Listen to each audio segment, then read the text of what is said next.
Good morning বন্ধুরা, কেমন আছো তোমরা সবাই? আমি সৌমি, আমার সাথে আছে আজকে আরও একটি নতুন বর বেরোচ্ছে এখন বাজার করতে। আর আজকে হচ্ছে আমাদের পাড়ার শীতলা পুজো। তো এটা তার দুদিন পরের ব্লগ। আগের যে ব্লগটা শেয়ার করেছিলাম, তো শনিবারের ব্লগ এটা। আর শনিবারে ছিল আমাদের পাড়ায় শীতলা পুজো, আর সেই উপলক্ষে পুকুরে মাছ ধরা হয়েছিল। তো আজকে মাংসও আনা হবে, মা বাবা আসবে। আর এখানে মা এখন মাংসর জন্য পেঁয়াজ, আদা, রসুন সব ছাড়িয়ে দিয়েছে, আলু ছাড়াচ্ছে। আর শিবানী এখানে আদা বেটে দিচ্ছে।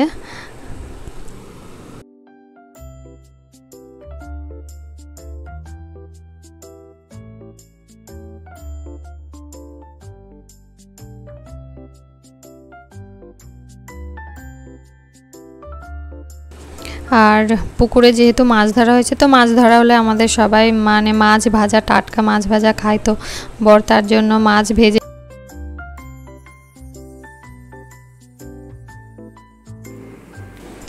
আর ওই 10টার সময় করে মা বাবা এলো। আর বাবা এখন মাকে দিয়ে গেল, বাবা আবার পরে আসবে, বাবার কিছু কাজ আছে। আর মা এসে মাংসটা বসালো, আমি মুড়ি খাচ্ছিলাম।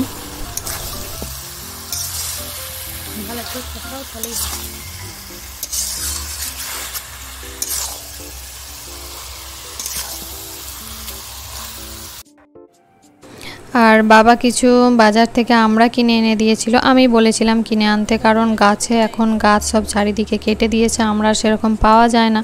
তো খুব আমরা খেতে মন করছিল, সেই জন্য মা আজকে আমরার কাসিন্দি করে দিচ্ছে, ঝাল কাসিন্দি, যেটা সর্ষে দিয়ে। আমরাগুলোকে কেটে আর নুন, হলুদ, সর্ষে গুঁড়ো, আমি মিক্সিতে সর্ষেটা গুঁড়িয়ে দিয়েছি, সর্ষে, শুকনো লঙ্কা। আর মা কেটে একদম নুন, হলুদ, লঙ্কার গুঁড়ো, সর্ষে গুঁড়ো সব ভালো করে মাখিয়ে নিয়ে তেল দিয়ে একদম কৌটোয় রাখবে। আর এতে নুন আর তেলটা একটু বেশি লাগে কাসিন্দি, তবে কাসিন্দি ভালোও হয় আর অনেক দিন ভালোও থাকে।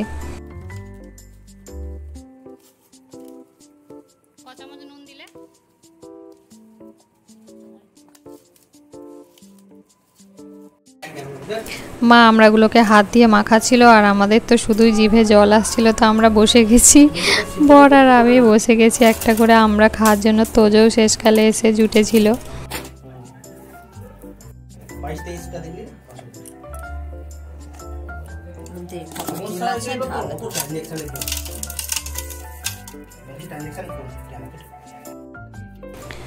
তো এই কাসুন্দিতে তেল বেশি লাগে, দেখো তেল একদম উপর করে সব ঢেলে দিলাম। তো তেল সব শেষ হয়ে গেল, না শিশের তেল ছিল না, তো যেটুকু ছিল দিলাম, বাকি আরও শিশে থেকে ঢাললাম একদম ভর্তি করে তেল। এতে তেল বেশি দিতে হয়, নয়তো খারাপ।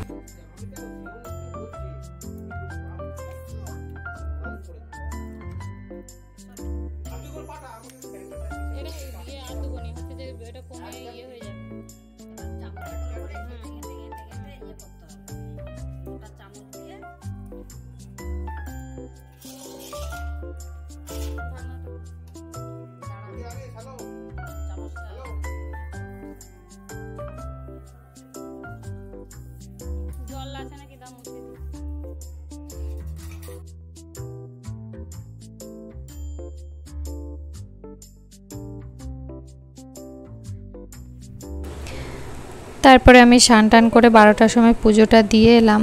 আর পুজোটা দেখাবো পরের ব্লগে। তো আজকের মতো এখানে ব্লগটা শেষ করছি। ভালো থাকবে সবাই, আবার দেখা হবে নেক্সট।